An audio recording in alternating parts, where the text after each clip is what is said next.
Kembali di Kompas Petang, Saudara. Di tengah kabar serangan ke Iran, militer Amerika Serikat melakukan uji tembak roket dalam latihan di kaki Gunung Fuji, Jepang.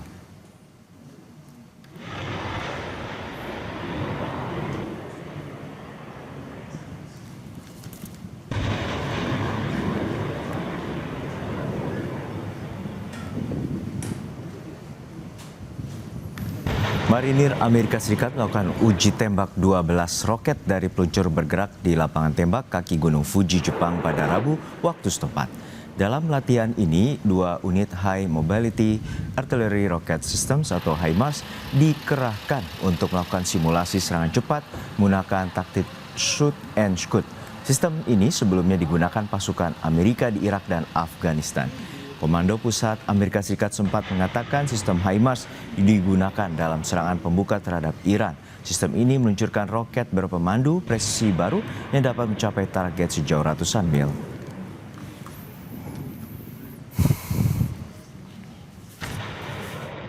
Did today is they started at the high point is what we call it in the tree line. They maneuvered out to a firing point. They try to stay out here as little time as possible to remain as least detectable as possible. They fired 12 rockets, and then after they're done firing, that was 2 HIMARS firing a total of 12 rockets. After each launcher is done firing 6, they will then go to their next high point to maintain that little amount of detectability.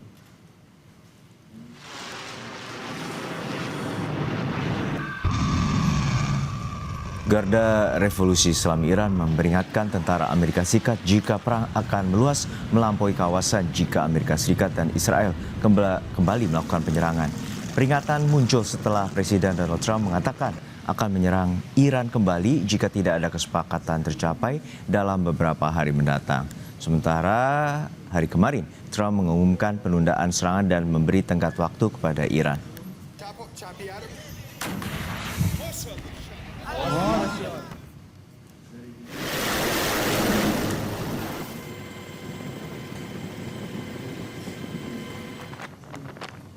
Marinir Amerika Serikat menaiki kapal tanker minyak berbendera Iran di Teluk Oman dalam operasi pencegatan maritim pada Senin waktu setempat.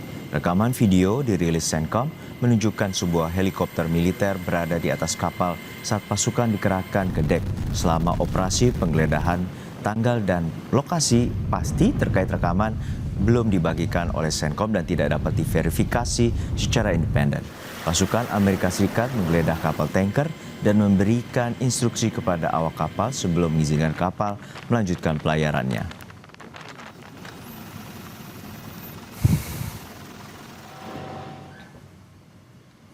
Sementara itu, Perdana Menteri Benjamin Netanyahu mengunjungi pos militer di sepanjang perbatasan timur yang membentang di lembah Jordania yang berbatasan langsung dengan Jordania, serta jalur terhubung ke Irak dan Suriah. Netanyahu bertemu dengan tentara dan meninjau infrastruktur pertahanan yang telah ditingkatkan yang bertujuan untuk memperkuat keamanan perbatasan.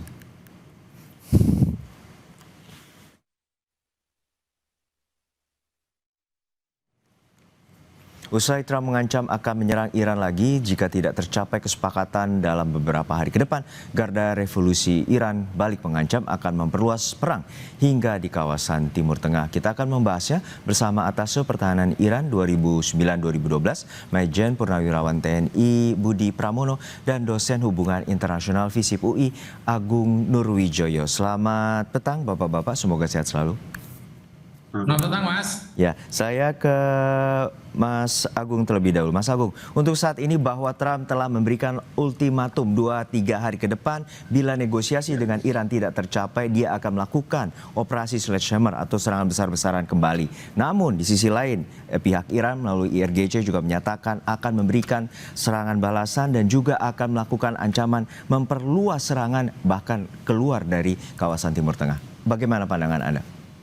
Ya, melihat dengan dinamika yang terjadi dalam beberapa waktu terakhir ini yang masih sebenarnya menunjukkan bahwa memang menunjukkan legitimasi bahwa mereka mampu untuk melakukan serangan, bahkan perang sifat jangka panjang itu buat kedua belah pihak ini penting ya untuk kemudian dilakukan. Walaupun di saat yang bersamaan sebenarnya proses negosiasi itu senantiasa tetap tetap berjalan ya. Jadi ada semacam strategic ambiguity yang sebenarnya coba ditunjukkan karena sesuatu hal yang memang cukup rumit dalam proses negosiasi yang sebenarnya sudah berlangsung sekitar dari bulan April kemarin itu kan pertengahan ini adalah apa namanya kedua belah pihak pengen menunjukkan sebagai pihak yang bisa keluar dalam sebuah peperangan dengan kepala yang tegak gitu ya. Karena memang ini menjadi poin yang cukup rumit ketika bicara dalam sebuah peperangan menentukan pemenang dari perang itu sendiri. Tapi dalam hal ini sebenarnya kalau melihat dalam konteks strategi perang yang kemudian dilakukan,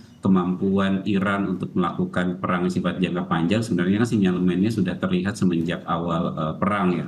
Dalam konteks perang asimetris yang kemudian dilakukan, model perang yang memang prolong konflik yang sifat jangka panjang itu dilakukan oleh Iran seperti itu. Karena memang bagaimanapun juga ini yang membuat pihak Amerika Serikat sebenarnya akhirnya habis-habisan ketika dalam bicara perang ya. Walaupun sebenarnya kita tidak bisa pungkiri bahwa bicara mengenai perang yang terjadi sekitar 70 hari ini semenjak 28 Februari lalu, kedua belah pihak sebenarnya juga sudah menjadi pihak yang terdampak sebenarnya dari perang. Bagaimana kemudian kita melihat ketika bicara masalah Hormuz, mereka menghadapi tekanan yang cukup signifikan, gitu ya. Dan dari realitas ini sebenarnya menunjukkan bahwa sebenarnya dua belah pihak ini pihak yang juga terkena dampak dari perang ya. Bahkan kalau kemudian kita boleh melihat secara jujur, tensi peperangannya sebenarnya jauh lebih menurun semenjak pertengahan April ya. Tembak-tembakan dan segala macam, kiriman rudal dan segala macam, intensitasnya jumlahnya jauh lebih menurun semenjak pertengahan April yang kemudian lebih banyak terfokus pada isu terkait dengan masalah Selat Hormuz itu sendiri yang menjadi epicentrum konflik hari ini, seperti itu Mas. Iya Pak Budi, kita juga melihat bahwa Amerika Serikat juga telah mengambil ancang-ancang dan melakukan roket peluncur atau HIMARS yang telah dilakukan di kaki gunung Fuji Jepang. Untuk saat ini Anda melihatnya seperti apa dengan adanya pelatihan itu dan apakah juga ini salah satu bagian antisipasi Amerika Serikat dan juga akan melakukan serangan kembali ke Iran besar-besaran? Ya Mas, kita harus berangkat dulu seperti apa Iran saat sekarang ini. Iran saat sekarang ini ada kemungkinan untuk perluas peperangan. Nah, karena Amerika membaca itu, makanya mulai dari Project Freedom Plus, kemudian sekarang Sledgehammer yang diinfokan seperti itu, saya pikir itu adalah logik saja kalau seandainya Amerika akan menyerang secara besar-besaran. Kenapa demikian? Karena memang lagi-lagi paket besarnya Amerika belum tercapai, keinginan-keinginan yang baik itu rudal yang harus dihentikan, drone yang harus dihentikan, kemudian nuklir yang harus dizerokan, kemudian kekuatan proksi yang masih Iran dukung, ini semua kan masih eksis. Dan kita sadar bahwa Iran ini katakanlah memang dia secara konvensional kalah. Tapi kalau eskalasi asimetris ini tetap escalated, jadi tetap naik. Kenapa demikian? Karena kalau kita lihat dari center of gravity-nya Iran ini kepemimpinannya kan masih berjalan. Bahkan pimpinan atau VIP Iran tetap mengatakan bahwa one God, one leader, one nation, one path, satu arah perjuangan dan lain sebagainya. Kemudian kepemimpinan selain kepemimpinan politik, jaringan IRGC. Jangan IRGC ini kenapa kita lihat kok semakin lama semakin solid. Kenapa? Kita melihat bagaimana kemarin latihan selama 5 hari dan kita tahu bahwa sebetulnya Rahbar ini juga alumni dari IRGC. Dan kapasitas rudal meskipun mengalami decrease yang luar biasa, menurun bahkan 50% katakanlah, tapi rudal-rudal jarak menengah, kemudian rudal-rudal jarak pendek, ini masih eksis, katakanlah Qadr, katakanlah Khorramshahr, katakanlah Khyber Second, katakanlah Fateh atau Fatah dalam hal ini, masih juga eksis. Nah, kemudian bagaimana dengan situasi proksi regional? Ya, meskipun Lebanon dalam hal ini Hizbullah dihajar juga sama Israel, tapi dia juga punya Houthi yang ada di Yaman, yang ini tentunya sangat kritis kalau apabila terjadi serangan ke Bab el Mandeb, belum lagi milisi yang ada di Irak maupun di Suriah. Ini kan tinggal nunggu green light aja, sekali Iran mengatakan yes attack, simultaneously attack, inilah yang jadi cost imposition strateginya Iran semakin jadi-jadi, dan wajar kalau seandainya Amerika ini dengan berbagai tahapan dia memberikan mulai dari Epic Fury, Economic Fury, kemudian Project of Freedom, Project Freedom Plus, kemudian sekarang Sledgehammer. Ini wajar saja. Kenapa? Karena kalau menurut Clausewitz, selama itu tujuan politik belum tercapai, ya, maka negara itu tidak akan selesai. The war is not final yet. Jadi belum selesai peperangan itu. Menurut Amerika seperti itu, Mas. Jadi sekali lagi bahwa Iran senjatanya hanya satu, yaitu serangan asimetris, yang ini tentunya akan membingungkan kawan dan lawan. Oke, tapi dalam pandangan Anda, siapa negara sekutu Amerika Serikat yang pertama akan disasar oleh IRGC jika perang akan meluas? Namun jawabannya usai jeda hanya di Kompas Petang. Kompas Petang, Saudara, Trump mengancam akan menyerang kembali Iran, dan kemudian Garda Revolusi Iran juga balik mengancam akan memperluas perang hingga di luar kawasan Timur Tengah. Kita akan membahasnya bersama Atase Pertahanan Republik Indonesia di Iran 2009 hingga 2012, Majen Purnawirawan TNI Budi Pramono, dan juga dosen hubungan internasional FISIP UI Agung Nurwijoyo. Saya kembali ke Pak Budi. Pak Budi, tadi kita mengetahui bahwa Anda sampaikan Iran masih memiliki balistik hipersonik Fatah 1 dan 2, juga ada BM Emad, Gadar, Khobar, dan Qasim yang juga dimiliki oleh Iran. Bila ancaman dari Amerika Serikat ini terlaksana, yaitu serangan kembali ke wilayah Iran, apakah serangan yang akan dilakukan Iran ini akan menyasar negara sekutu mana, terutama wilayah di luar kawasan Timur Tengah? Ya, Mas, kalau yang pertama yang diserang tentunya Israel. Di mana apa? Di mana ini adalah selalu dikatakan oleh Iran bahwa big Satan and little Satan, ya, setan besar dan setan kecil. Nah, setan kecilnya dalam ini pastinya Israel yang akan dihajar duluan. Tapi ketika kita bicara negara-negara Teluk, maka kita fokus ke center of gravity-nya di negara-negara Teluk ini, di mana Amerika letakkan home base-nya. Home base Al-Udeid ini kan home base-nya AU, Amerika, 10.000 personil ada di sana. Nah, kalau memang mau dihajar duluan, maka yang dihajar adalah home base-nya Amerika, Air Force-nya. Dan yang tidak kalah pentingnya, di mana di sini kita melihat bagaimana naval strike yang selama ini dilaksanakan oleh AS, maka satu negara yang paling center of gravity dalam hal ini naval strike, NSA, Naval Strike Activity of Bahrain, ini ya ada di Bahrain. Ini kekuatannya sekitar 3.000-an personil di sana. Nah, itu ketika bicara kita pangkalan, maka ketika kita bicara energi, ya tentunya Iran akan menyasar beberapa negara yang sumber energi. Apakah itu UAE, di mana UAE ini ditengarai adalah negara yang paling aktif dalam menyerang Iran. Dalam hal ini dia selalu aktif ikut perang Amerika Israel melawan Iran, apalagi konon kabarnya bahwa sudah dibantu dengan Iron Dome-nya Iran, dan datang untuk transfer of technology, transfer of personil dan lain sebagainya. Nah, kemudian juga ini Saudi Arabia tentunya, dan juga tentunya Kuwait dalam hal ini. Jadi negara-negara yang sumber energinya besar di negara Teluk tentunya itu akan disasar yang kedua. Tapi sekali lagi, Mas, sasaran-sasaran ini Iran harus critical analysis. Jadi benar-benar harus berpikir secara kritis. Otherwise kalau tidak, ya benar-benar mereka akan berkumpul dan menjadi teman semuanya. Kalau menjadi teman karena memang Iran tidak presisi menyerangnya, atau benar-benar tidak hanya menghilangkan pangkalan-pangkalan Amerika yang ada di negara Teluk, halangi nuklirnya, tapi juga halangi rudal dan drone-nya agar dia tidak nyisir negara-negara kita. Begitu katanya negara Teluk. Dan negara Teluk itu sendiri, Mas, sebetulnya dia tidak menghendaki adanya serangan itu bagaimanapun juga, maupun presisi dan lain sebagainya. Ini kan termasuk jualan di dalam negeri. Jualan di dalam negeri di mana apa? Di mana negara tidak mampu melindungi keamanan negara masing-masing, termasuk Amerika yang selama ini kredibilitasnya memayungi negara-negara Teluk yang decrease his value, jadi menurun nilai Amerika di mata negara-negara Teluk. Nah, kalau seperti ini yang terjadi, kredibilitas Amerika ini sudah turun, maka itulah Mas sebetulnya center of gravity-nya Iran dalam menghadapi Amerika secara politik, di mana Clausewitz mengatakan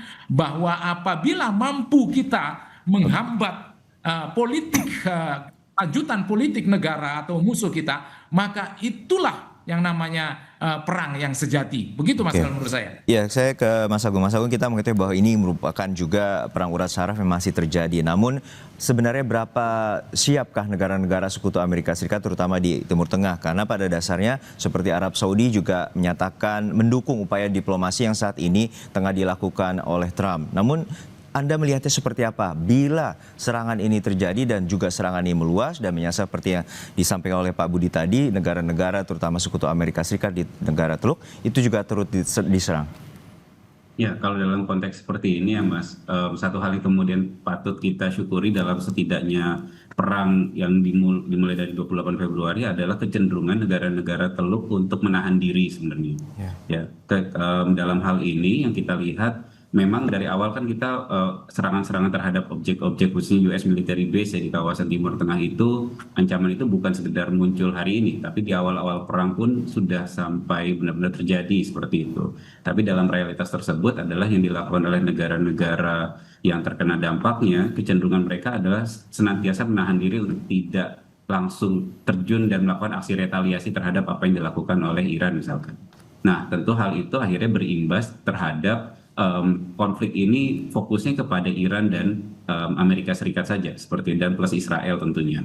Nah, kalau memang akhirnya Iran kembali melakukan serangan serupa dan kemudian aksi retaliasinya dilakukan dan sifatnya masif, saya pikir menjadi satu bentuk kekhawatiran adalah konflik ini, perang ini berdampak terhadap perang regional. Nah, tentu kalau sudah bicara masalah perang regional, seperti hal yang tadi sempat disinggung oleh Pak Budi ya, bagaimana Iran ini kalau tinggal mengaktifasi kekuatan-kekuatan proksinya, perang regionalnya akan lebih masif gitu ya. Bahwa banyak perangnya bukan sekedar panggung utamanya bisa jadi antara Amerika Serikat, Israel melawan Iran, tapi venue-nya akan banyak, panggung-panggung kecilnya akan banyak, multi front-nya itu akan terjadi, dan tentu yang kemudian patut sangat harus dikhawatirkan adalah dampaknya. Nah, perang yang kemudian sekarang terjadi saja yang fokus utamanya bicara tentang isu masalah Hormuz misalkan, yang memberikan supply terhadap 20% jalur jalur energi global, dampaknya begitu masif terhadap perekonomian dunia hari ini ya kan. Bahkan kalau kemudian kita lihat realitas ini kemudian mendorong global power line untuk kemudian juga memberikan upaya negosiasi juga sebenarnya dalam titik tertentu ya.